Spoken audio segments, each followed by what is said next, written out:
What's up, you guys? I'm here with a new video today. Here to bring you guys the long-awaited return of the good, the bad, and the Yu-Gi-Oh! I know it has been a really long time since we did this segment. I used to do them pretty frequently. We used to have more diverse formats. We used to have a lot more decks that were being played in each format. And, I took time off from that segment. I felt that we got into more narrow formats. And there were times I didn't even play, like during Necros and everything. So I just was away from the segment. I didn't really pay attention to it. But now I feel that even though I've missed, the last couple months, like since Zoodiacs release, I feel like now is the time to bring back the segment. So if you guys do enjoy this segment, you want it to continue, please just show your support by leaving a like. That'd be awesome. So I'm going to start with, of course, Zoodiacs. The good, the bad, and the Yu-Gi-Oh! The 2017 edition. We're starting strong with Zoodiacs. Now, we're going to get into it. For those of you that don't know how this segment works, I talk about what I feel is good about the deck, what I feel is bad about the deck, and the Yu-Gi-Oh! Part is what makes the deck insane. What makes it one of the best decks in Yu-Gi-Oh! And a deck that you should play in Yu-Gi-Oh! If you're trying to be competitive and you're trying to achieve success as a player. So we're going to start with what's good about it. Well, I mean, there's a lot of things that are good about it. It's a one-card XYZ engine. Basically, you can summon any of these guys and start stacking your Zoodiacs and then getting their effects. I feel like that alone is just amazing. It makes it to where your normal summon is not terrible. As you guys have seen over the years, normal summoning in Yu-Gi-Oh! Has gotten really stale. It's not something you really want to do. You want to try to do anything you can to avoid being locked into a basic normal summon. You want to get as much out of your turn as possible. That's why people over the years have played cards like Brilliant Fusion. They've played engines that let you bypass the regular normal summon and do additional normals or have special summons. That's where a card like Zodiac Barrage comes in. You can't beat the fact that you activate it, you pop it, or you pop a Tenki and you get a free monster and then you do your Zodiac combo for free. It's pretty insane. Other things about it that's good about it is that these monsters are not terrible, at least Whiptail and Thoroughblade by themselves. We already know the whole deck revolves around Rat. That's self-explanatory, but Rat ain't shit because Rat is 0-0. Let's face it, Rat has no buffs. Rat does not lift at all. Like, Rat sucks by itself, but it is the most crucial card in the deck. It does everything you need it to do. Special summons is out from the hand of the deck. It makes your plays possible. But let's focus more on what's good about Thoroughblade. So Thoroughblade coming out at 1600 is pretty solid. Usually you have it backed up with a Tenki that gives it 1700, and it has the effect to unclog your hand. Discard a Zodiac card, draw a card. Can't really ask for more than that. It comes out at 1700, decent beat stick. It also adds piercing to any of your Zodiac XYZs. That also comes in crucial because a lot of times your opponent is going to set. You're going to overpower them. What do you do when you're backed against the wall against a deck? You set monsters. Guess what? You can just have Zodiac Thoroughblade under there and you can just pierce them for game. Whiptail. Whiptail's become a staple pretty much in the Zodiac deck at 3 now. Now, back to Thoroughblade, you can run 1 or 2. I don't really know what people run. Usually it's 1 or 2, depending on what they're trying to accomplish, just to have extra Zodiac names. But on to Whiptail. Whiptail's become arguably probably the best regular Zodiac monster since Rat's at 2 because of its ability to give you banishing, non-targeting banishing effect. The card battles an opponent's monster. After damage calculation, you banish that opponent's monster. So basically, you can just make anything from a Tiger Mortar or a Broad Bull or a Dryden or a Borbo, and you can just start banishing problematic cards. I can't tell you how many times it's come in handy just having Whiptail to equip to any of these guys and then just banish the problematic card away.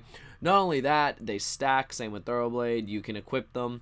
The best thing about Whiptail is that you can do it when you enter battle phase. You can equip them, and you can just do up to 3,600 more points of damage because it's 1,200 for each. Other things I like about these cards is they give the Zodiac XYZs attack points since they have nothing. So I think it's really solid. Whiptail has become a very solid card in the deck, and I feel that it's just a really versatile it's a really versatile little toolbox. You have guys that can pierce and unbreak your hand. You have guys that can equip and boost your monster's attack, and not only that, but can banish problematic cards. Then, of course, you have the Rat that brings everything together. Another card I wanted to actually talk about on this episode is Zodiac Beast Ram because it's starting to see a lot more play. What's really cool about it is that if it's destroyed by battle or card effect, you can target a Zodiac monster and special summon it. That doesn't really come up that much, but it does give Dryden a 2,000 attack point, 2,000 defense points. It gives it quite an ass. It's pretty ridiculous. It gives you the ability to, if you have a Whiptail in that, it has 2,400 defense. It becomes a lot safer to put your Dryden in defense mode, and you don't have to worry so much about Dryden being destroyed like it normally would. You have more time to stack more Zoodiacs and get more pops off with Dryden, so that really comes in handy. Also, if its other effect is during either player's turn, when your opponent activates a trap effect that targets this card, you can detach material from the card and negate the activation. Very good against Paleozoic, because Paleozoic arguably is really good against this deck, so being able to ward off their traps is important. That's pretty much all the monsters, and then, of course, like I talked about Barrage already, Barrage is just insane, giving you the ability to bypass your normal summon and just completely, overpower your opponent with your special summon. I didn't include the Terratop engine here because I don't feel there's any need to talk about it as much. You guys already know you use it to go into Invoker and do your Rat combo. That's pretty much all I would say on it anyway. It's just another additional extender that gets you past your normal summons. I think that's really important. And the last Zoodiac card to talk about is Combo. Now, Combo, while it can be a brick, it does have some versatility. It does have the ability to get a Zoodiac out of the deck to it equipped as a material, and its in-graveyard effect is arguably insane. You like to normal summon Rat, put it in grave. When you get 5 different Zoos, shuffle them back and draw a card. That's really, really good. I think it gives you that late-game grind that pretty much every deck wants to have. So I think overall it's just a solid card. Now, what's bad about this deck? We talked about what's good about it. What's bad about this deck? Okay, what's bad about this deck is it's very susceptible to hand traps. Now, granted, Max sees it 1. But there are cards like Ghost Ogre and Snow Rabbit. There are cards like Retaliating Sea, Flying Sea, etc. I feel that is the deck's greatest weakness. It loses hard to hand traps. Ghost Ogreing a Barrage is insane. Ghost Ogreing and getting rid of Rat or any of the XYZs is important. Being able to just Retaliating Sea them when they go Barrage or they go Fusion Substitute, it just blows them out of the water.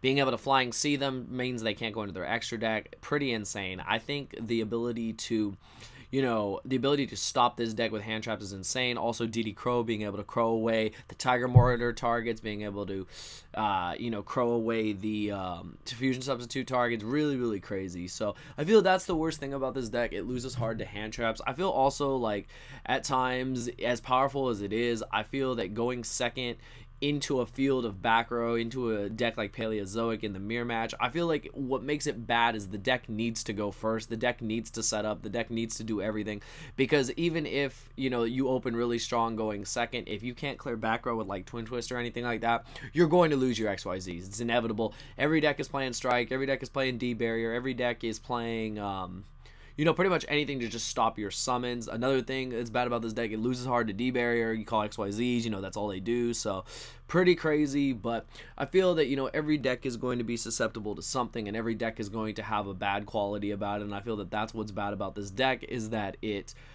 can, lose hard to D-Barrier. Now, what's Yu-Gi-Oh about it? What's the best part about this deck? There's so many things to say what's so Yu-Gi-Oh about this deck. We're going to start with the Fusion Substitute combo. It's crazy to think that you would play cards like this and the Lunalight Black Sheep, which I didn't include here, but you guys already know. You pitch the sheep to search the substitute. You search the sheep off of Broad Bull. I think what makes this deck just really crazy, and the Yu-Gi-Oh level of this episode, is that the Fusion Substitute combo can draw you anywhere from 3 to 5 to 7 cards, depending on how you max it out, how you play the combo.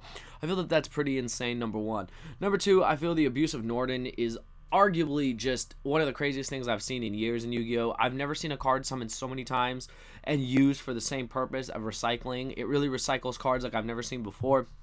It has finally made Daigusto Emerald, without a doubt, probably the best rank 4 in the game, the most used rank 4 in the game, and has given life to a card that, even though it was good upon release, didn't see a lot of play in a lot of decks, and now is the centerfold of pretty much the most powerful draw combo in Yu-Gi-Oh! So I feel that that's really cool about it. That's really Yu-Gi-Oh! About it. It really brought Daigusto Emerald to the front. Other things that are Yu-Gi-Oh! About it, all these guys are good. They're all good in one way or another. Tiger Mortar, being able to get stuff from grave, being able to re-equip Whiptail so you can banish stuff, is powerful. Dryden is self-explanatory. Popping anything, interrupting anything is insane. Borbo, everyone thinks this card is bad. This card can attack directly. Do not forget that. You can just win games by attacking directly. And of course, probably arguably the star of the show is Broad Bull, being able to search any of the guys you need, being able to search your Lunalight combo, and being generic. Broad Bull is generic for whatever reason. So I feel that that's what makes the deck, really crazy, really Yu-Gi-Oh-ish. And the last thing I'm going to say about this episode, the thing that I feel is so Yu-Gi-Oh! About Zoodiacs in 2017 is that this engine is everywhere. Infernoids play it. Zoo obviously play it. Minerva Sworn plays it. All these Metal Foes play it. All these decks play the Zoo engine because it's just that damn good. And I think that that's insane. And I feel that that really has made the deck come full circle, made the engine come full circle. And there's more cards to come out. There's like Hammer Kong and some other cards that are coming out. We will see as the format progresses, as more booster packs are released, as more sets are released, how it will impact this deck. But I think that this was a good place to start here.